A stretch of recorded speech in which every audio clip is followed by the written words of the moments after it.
Thanks for not leaving me in the Dominion. If you hadn't come back, I might still be stuck there. I told Nan we flew back on the Phoenix, but she walloped me for telling fibs. Can you tell her it was the truth, Clive? Clive. The whole realm's in chaos. But as the old saying goes,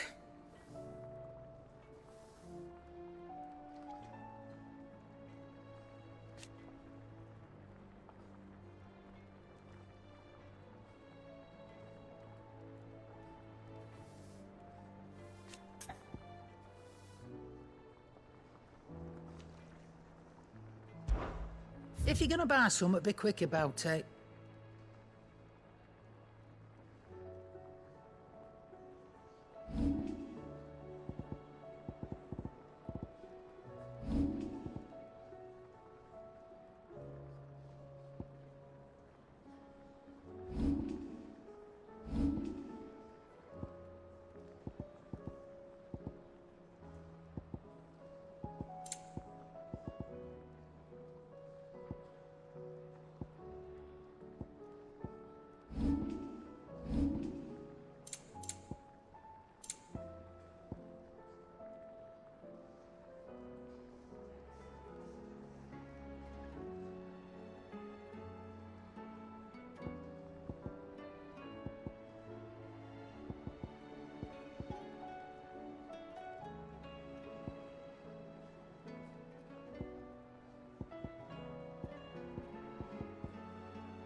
I reckon I can find a buyer. Finished, are you?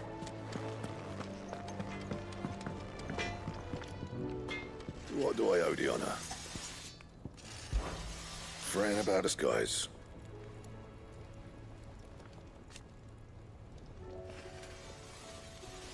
Unless that is...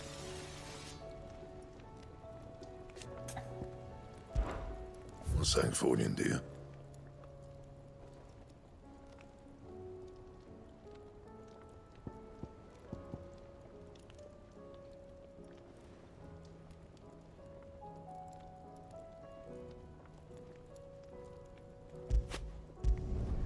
No scratches, all right?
Seems the hideaway's lost its appetite. Welcome back, Sid. The usual, then.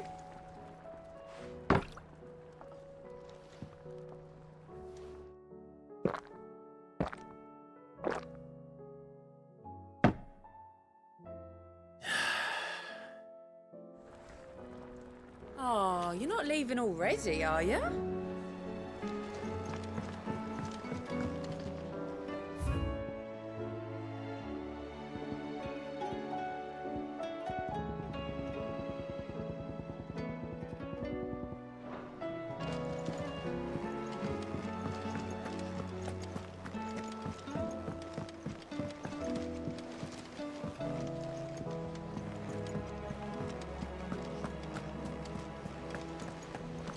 There's barely been a shipment in since the skies started boiling. A few more days without a visit and we'll have to start eating the blankets. Did you see that? Tell me you saw that.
Back again? How may I help you today? One must understand one's place in the world.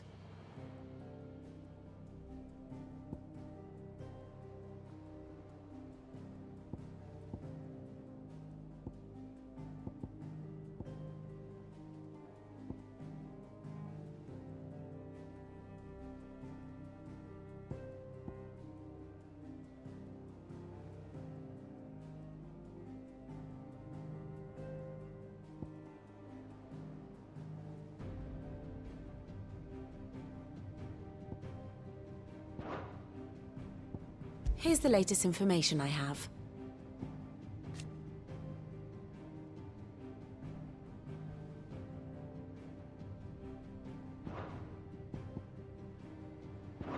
Thus ends today's lesson.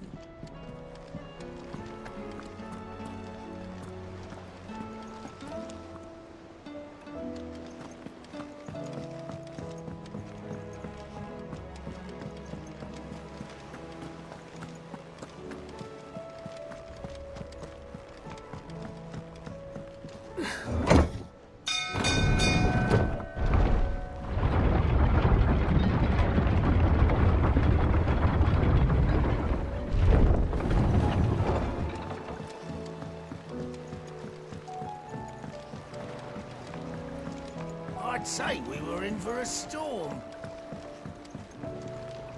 We'll see these letters to the mainland as soon as Obolus deems it safe to sail. As for what awaits me there...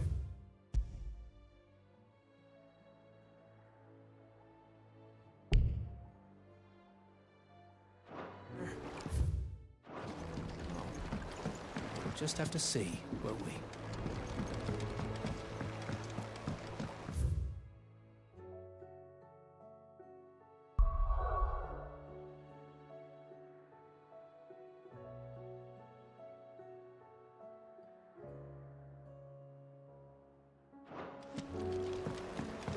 You expect me to work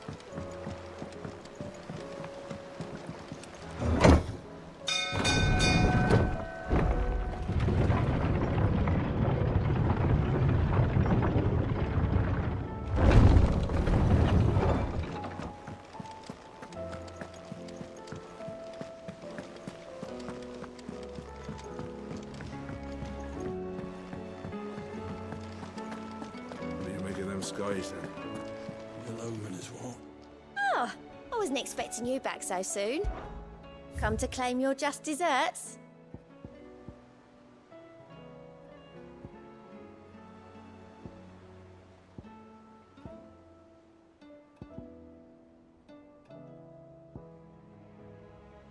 Best of luck out there, Sid. How are you doing? Here you go. Always something in there. Otto, how fares the realm? The realm? Oh, she's just fine. As long as you look past the fact storms out mother crystals and her skies are a roiling cesspit. And Gav? He's with your uncle in the Free Cities, helping Mid with her project. Sent an owl their way the moment the winds turned foul. Still waiting on a reply, though. Do you have any good news? Well, that depends on your definition of good. All right, fine. What do you suggest we do? Oh, no, I'm just the messenger. I'll leave the scheming to those more suited to the task. Could be that Lady Vivian and Old Tomes have their own thoughts on the current state of things. Could be that they don't. It certainly can't hurt to ask. I suppose not.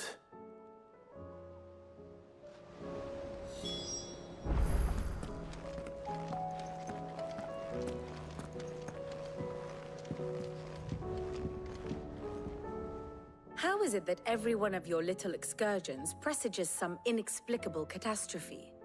Not that you are to blame for the Dominion's fate. No one could have predicted the actions of the Crown Prince.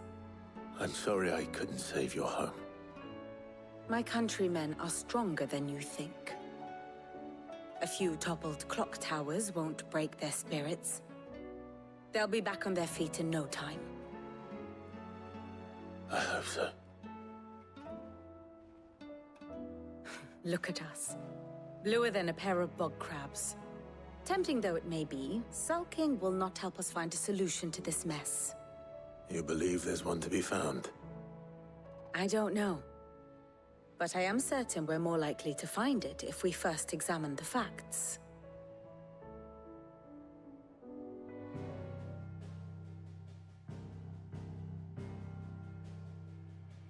Beneath these darkened skies, fear and confusion reign over Valisthea. Oh, the lands around the fallen Mother Crystals had already begun to wilt for want of ether. But not like this. Crystals that filled wells and fueled furnaces, now nothing but pretty shards of rock. And those that hang from the people's necks cast nary a glimmer of light to keep the dark at bay.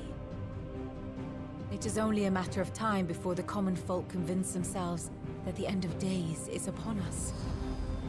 Yet I fear a swift end is more than we can hope for. While most of the world thirsts for ether, the remainder drowns in it, spawning Akashic in droves. And amidst the hordes of mindless beasts, with magics as like to fail as function, even the strongest nation would falter. Rosaria and the Iron Kingdom teeter on the brink of collapse, while the tragedy in Twinside has all but paralyzed the Holy Empire. Dalmekia fares little better. Rumor has it the ministers fled the capital after the fall of Drake's Fang, leaving their beloved republic to crumble. Waloed, meanwhile, moves in earnest. The Einherjar has been sighted off Storm. The world, in short, is in chaos. It would seem our civilization was nothing but a castle of sand, to be washed away at the whim of the waves.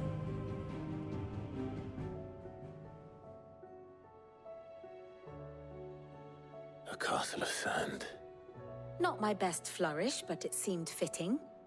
The reports I've received are considerably more blunt in their appraisal. Without the protection of their nations, it will fall to the people to defend themselves against those who would take what is theirs. Which is only ever going to end one way. Defending a farmhouse against a band of chocobo thieves is one thing, but pitchforks and palisades will do little to stall an army's advance. Should the King of Waloed deign to invade, there would be none to stop him. None but us.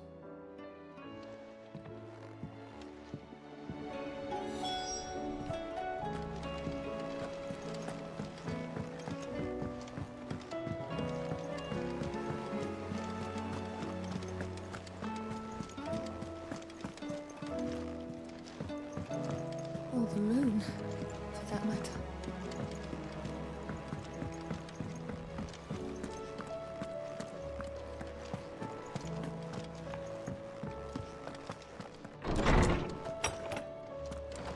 Is a storm coming, Sid?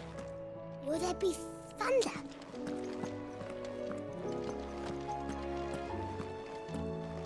Sid, did you know that chocobos are far more resilient to the effects of ether than most other beasts? Some say that's one of the reasons they were tamed for use as mounts and sumpters, so that an ether flood wouldn't mean instant death for their riders or drivers. Me, I reckon they built it up over generations. Too many foolish traders driving their birds into floods, and only the toughest surviving.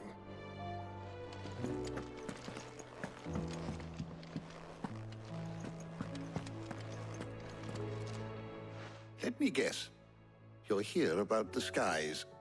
Is there anything you don't know, Lawsman? It doesn't take a court astrologer to augur the obvious. As for what has disturbed the heavens, that, I believe, is a question the Fallen might be better placed to answer than I. And on the 6th day did the gods tear the sun from the firmament, visiting darkness upon their prideful sons and daughters. But I dare say you remember your childhood lessons on the sins of Zemeckis only too well. You think they're connected? That Ultima was one of the gods responsible? Well, he has certainly exhibited powers that we mortals would associate with the divine. There is nothing divine about him. But he wouldn't be the first god of whom that could be said, now would he? Yet for all the fairy tales that tell of the sins, there is almost nothing in the way of actual historical accounts. Had I the Journal of Moss the Chronicler, I may have been able to tell you more, but alas, I fear all remaining copies have been lost to time. You will forgive me, I hope? Certainly not. Because there is nothing to forgive. Even without this journal, you've provided us ample wisdom. And we will always be grateful for it. Perhaps Otto will be more inclined to share his thoughts when he hears what the others had to say. Good morrow to you, my friend. I have compiled some new entries, if you would like to see them. There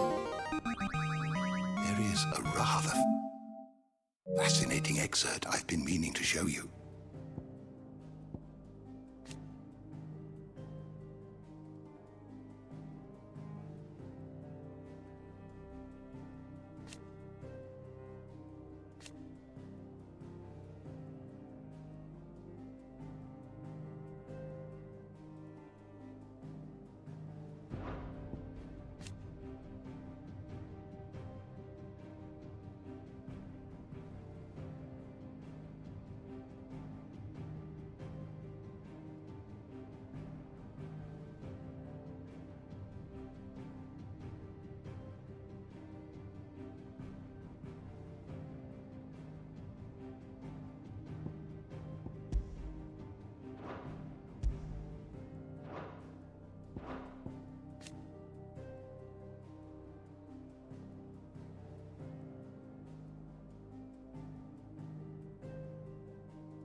If you have a question for me, I should be happy to answer it.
You are always welcome, Clive.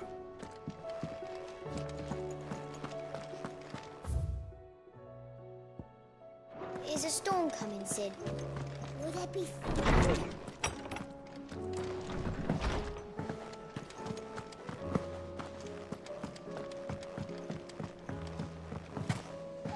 Will we ever see the sun again?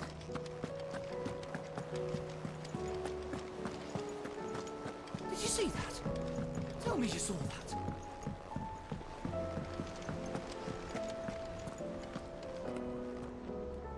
Clive, we have a problem.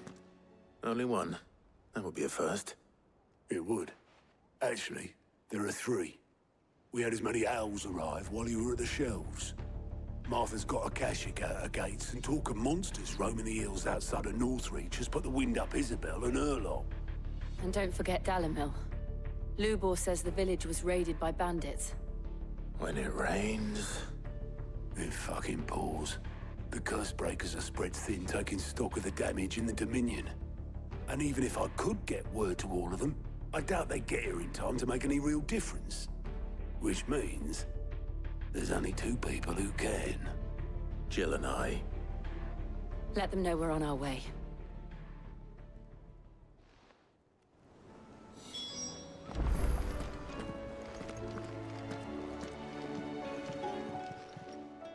Fancy a look at the list, do you? Quick look.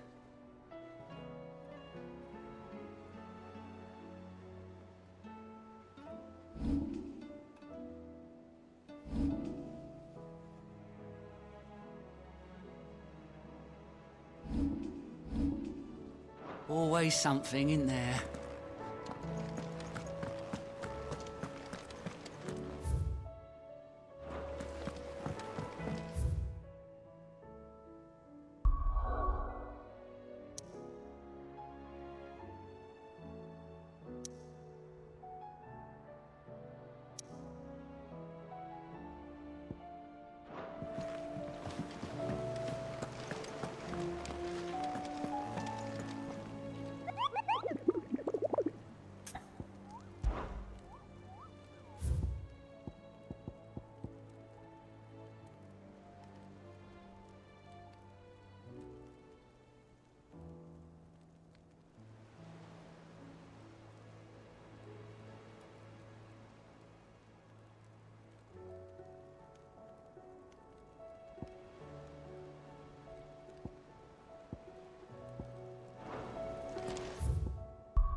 You lost, stranger.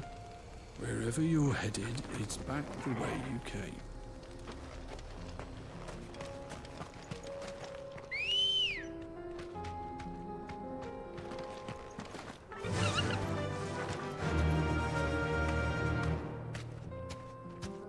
Run like the wind.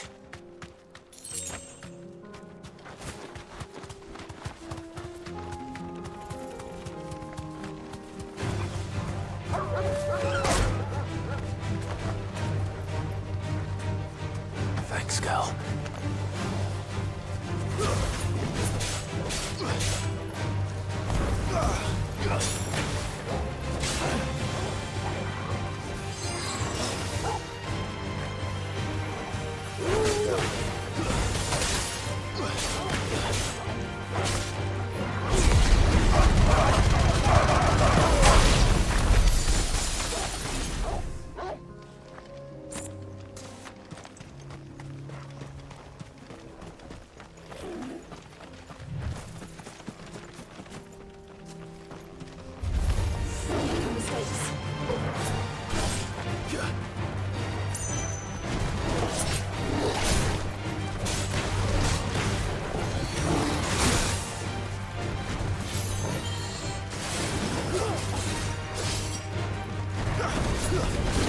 Nice try.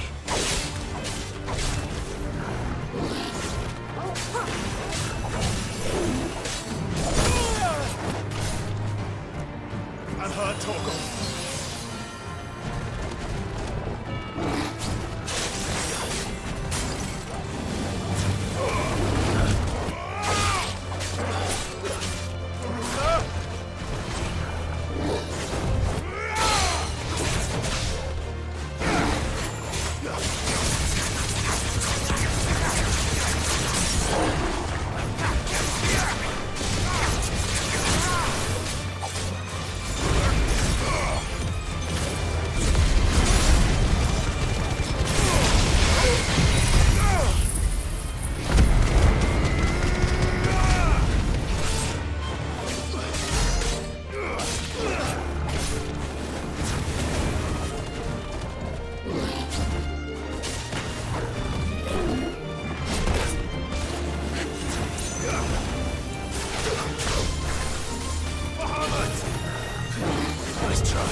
forsaken soul, eh?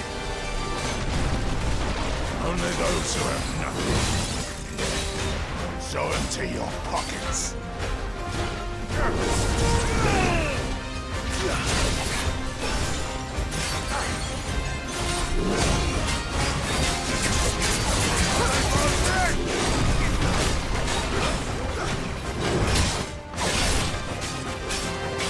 Let's have some fun!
A deserter turned outlaw. We were more similar than he knew.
fight. You deserve a rest.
Good day, my lord.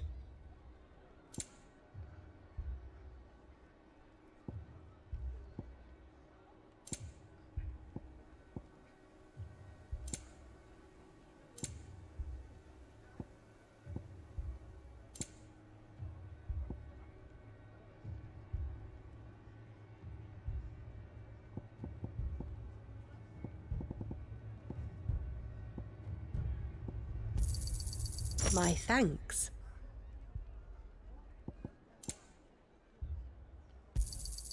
An excellent choice. Fare you well.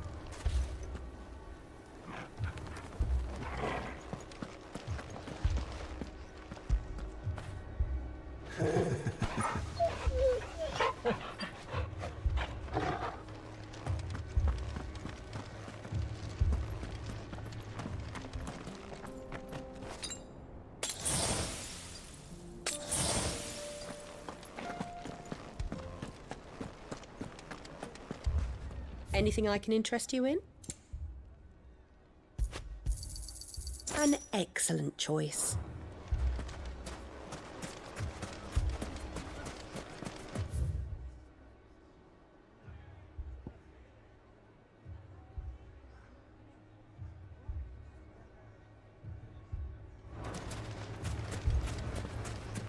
All my finest pieces. All that hard work. Gone.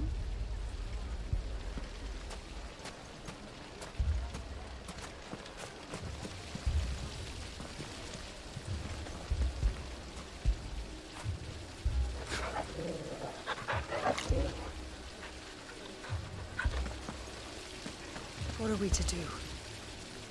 We could fight, but what would it cost us?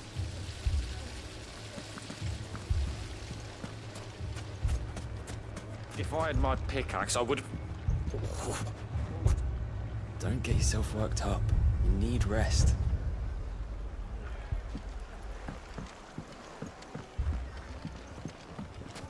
My shop?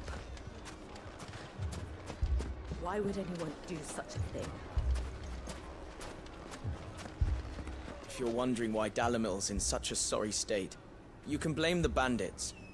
Them and the mercenaries who are guarding the gates. Though I can hardly fault them for running. Fighting would have meant death. Did for more than a few. Fucking thieving bastards!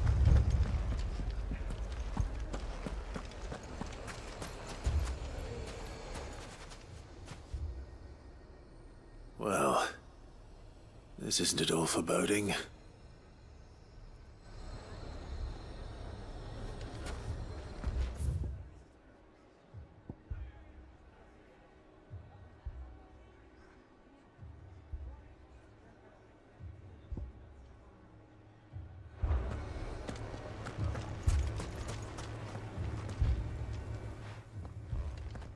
Sid.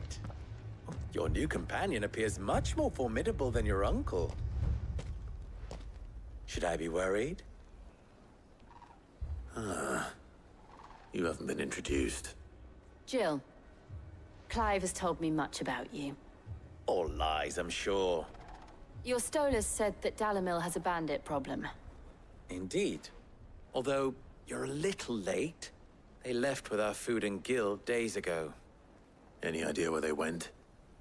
The desert's a big place. Your guess is as good as mine. But the fact is, I have more immediate concerns.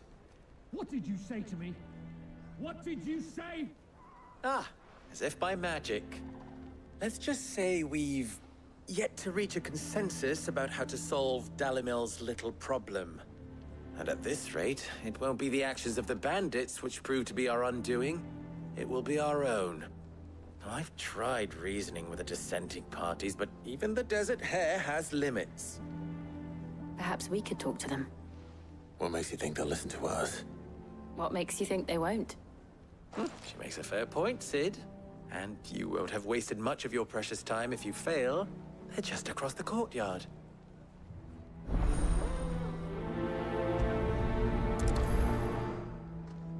Suppose we just follow the shouting.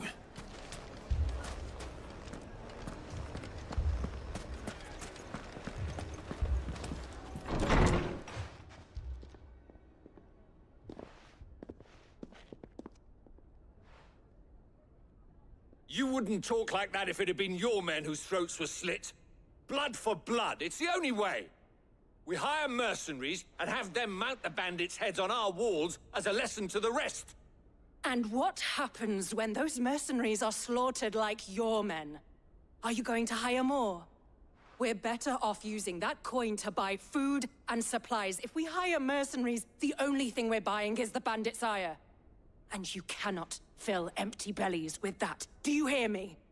But what happens when they come back? Maybe it'll be your throat that's slit. That's enough. Both of you. Any more of this and I'll throw you out myself. Come back when you're ready to talk like adults.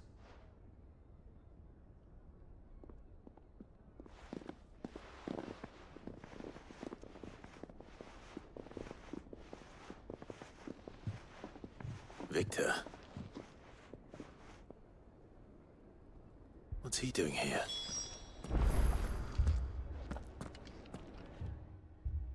Sid. And Lady Jill. What brings you here? I was about to ask you the same thing. Costness is in chaos, and the markets have all but ceased to operate. The Briar's Kiss here in Dalimil is the only place I can reliably obtain supplies. I was here to do just that when Master Lubor told me of his troubles. He thought I might be able to talk some sense into these fools.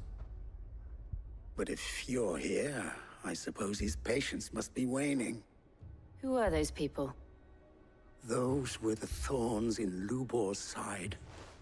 And the reason this place might be headed the same way as Costness.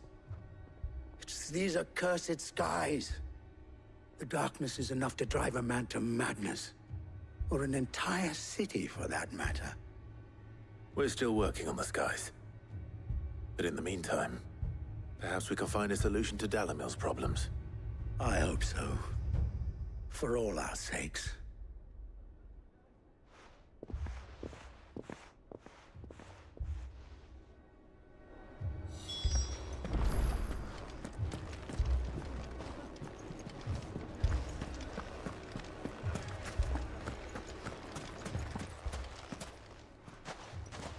So, you see my predicament?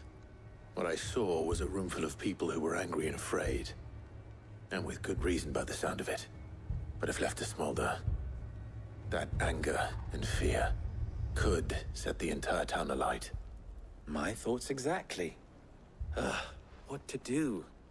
Both sides wish to protect their homes and livelihoods, if only they could agree on how.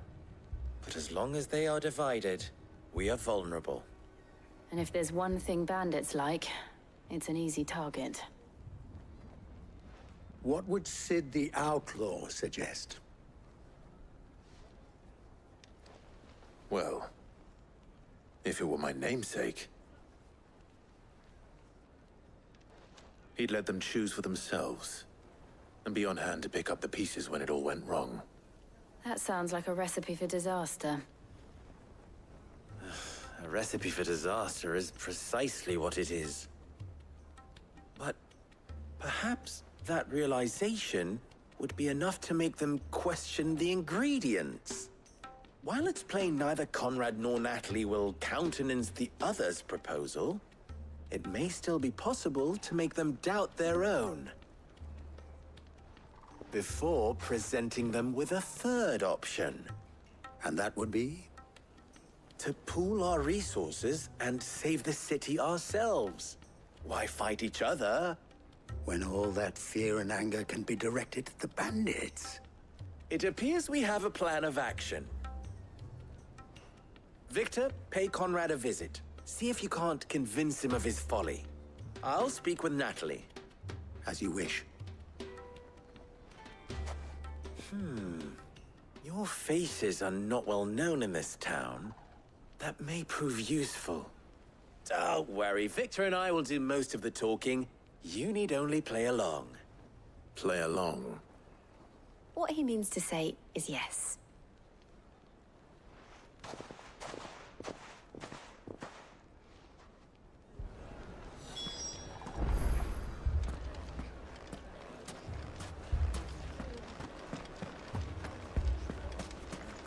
Picture it, Conrad.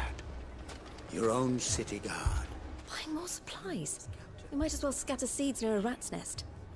They're the problem, and only steel will solve it.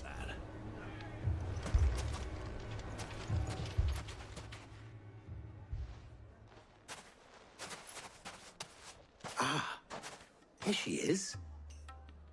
The Lady of the Spear herself. Conrad, may I introduce you to Jane, commander of the Red Wings, the oldest mercenary guild in the Free Cities. A pleasure, my lady. The pleasure is all mine. As I told you, I summoned the commander here from Canver to inquire about a contract.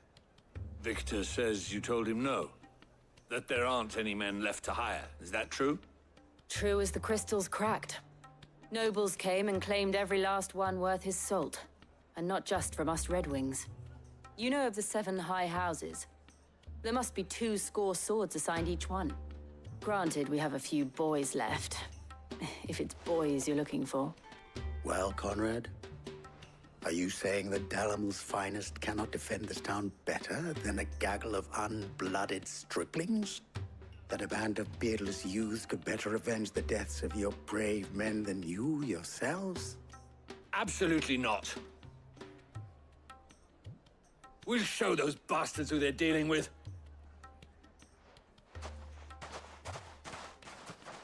I can't believe that actually worked.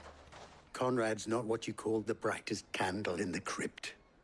And there's a reason why I had you do the talking and not Sid. Well played, my lady.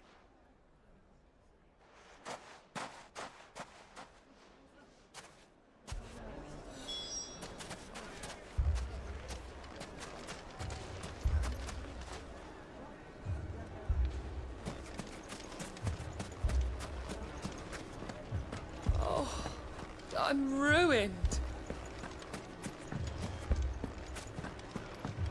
Mummy, I'm scared. I mean, it may still be possible to buy something. Never poke a hornet's nest, they say. Conrad's going to get us all killed. I agree with Natalie. We mustn't do anything to provoke them. Ah, here he is now. Natalie, allow me to introduce Lord Underhill of Randalar's prestigious League of Merchants.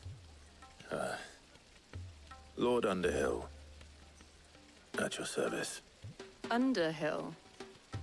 I was just telling the good lady of our conversation, my lord, and how you were lamenting the state of the capital's stores.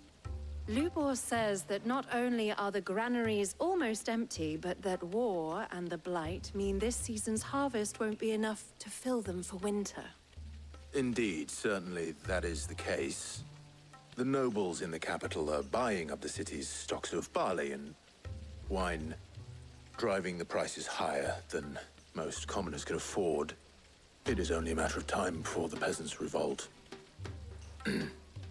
It is worse than I thought. If what Lord Underhill says is true, I fear we have little hope of supplementing our stores, meager though they regrettably are. And while I applaud your endeavors to dissuade our more bellicose citizens from seeking vengeance, I sense Conrad is not wrong in his assessment of the bandits' likely return. Which means that now, more than ever, we will need to secure what little we still have. Food, weapons, herbs, everything. If our humble town is to endure not only this hardship, but those that are certain to follow, we must stand united.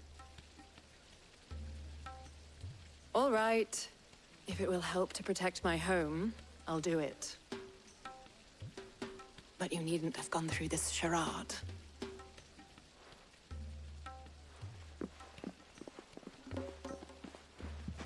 Thank you, Clive. Your performance was nothing if not workmanlike. She saw right through it. I didn't say it was good, merely that it produced the desired effect.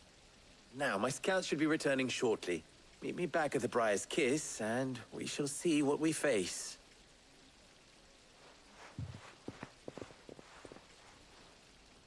I'm not convinced our roles in this ruse were entirely necessary. It appears I have no choice but to do I don't whatever know. I can to Conrad seemed quite taken with you. But I would not see any unnecessary blood spilt. If I had my We need a pickaxe, I plan. would... My shop. Why would anyone do such a thing? Good news, Sid. Both Conrad and Natalie have somewhat gracefully accepted their new roles. With time, they may even learn to... Time no longer appears to be the luxury it was before lunch. I take it your scouts found the bandits. Technically, it would be the bandits who found my scouts. It appears they march for Dalamil as we speak. All of them. You're not serious. They don't just want food, they want the whole damn town.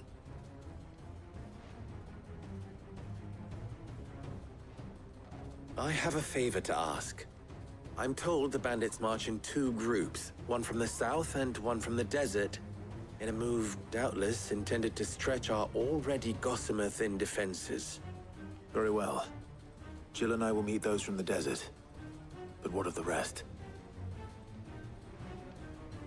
The rest, my friend, the city shall fight. Together. The stakes, I concede, are high. But if this does not unite Dalamil, nothing will. That is a lot of faith to put into those who had their hands around each other's throats but a moment ago. Then it will be for us to see that their hands are kept occupied. And I do mean us. I thought you might say that. We'll hold them off for as long as we can. And we will do the same.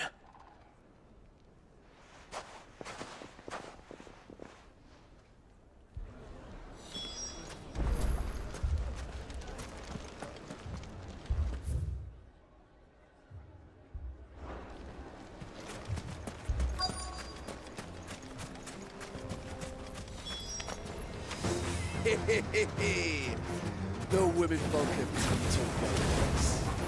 I'll take that one. He's all yours.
The townspeople.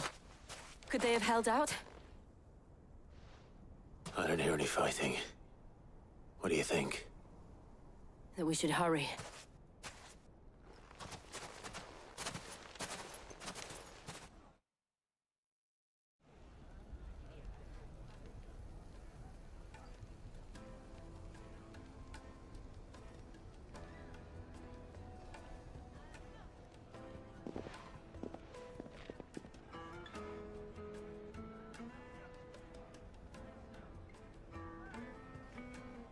Natalie, I owe you an apology.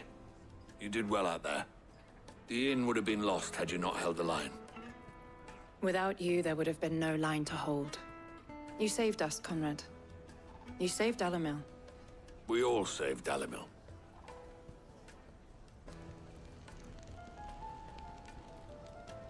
Conrad seems to have had a change of heart. I'd say they both have. I take it from your presence that our visitors from the desert won't be joining us either. Pity. The plan worked, Sid. Granted, it only took an army of bloodthirsty bandits at our gate. Calm now, Victor. Why quibble over the details? We are united, and that is all that matters. As for you, Sid, you fight considerably better than you act. I'll take that as a compliment.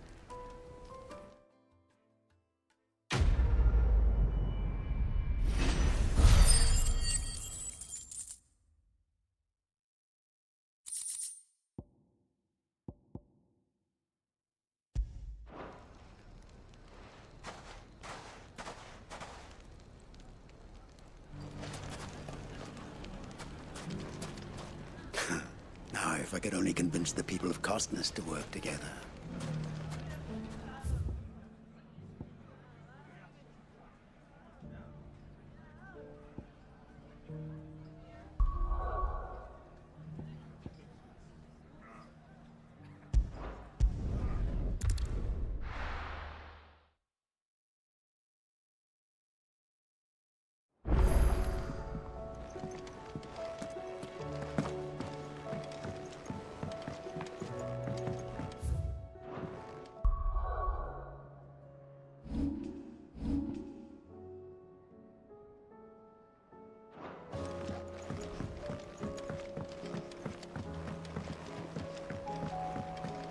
Will we ever see the sun again? Did you see that? Tell me you saw that.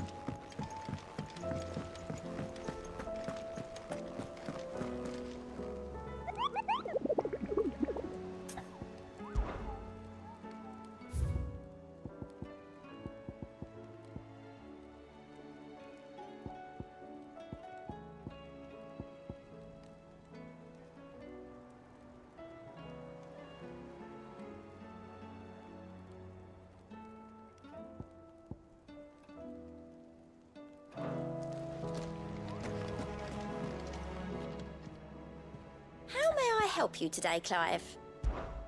Is everything we've received and everything promised? Here you are.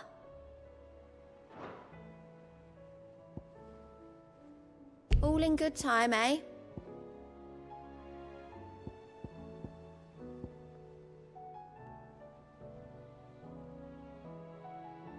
Best of luck out there, Sid.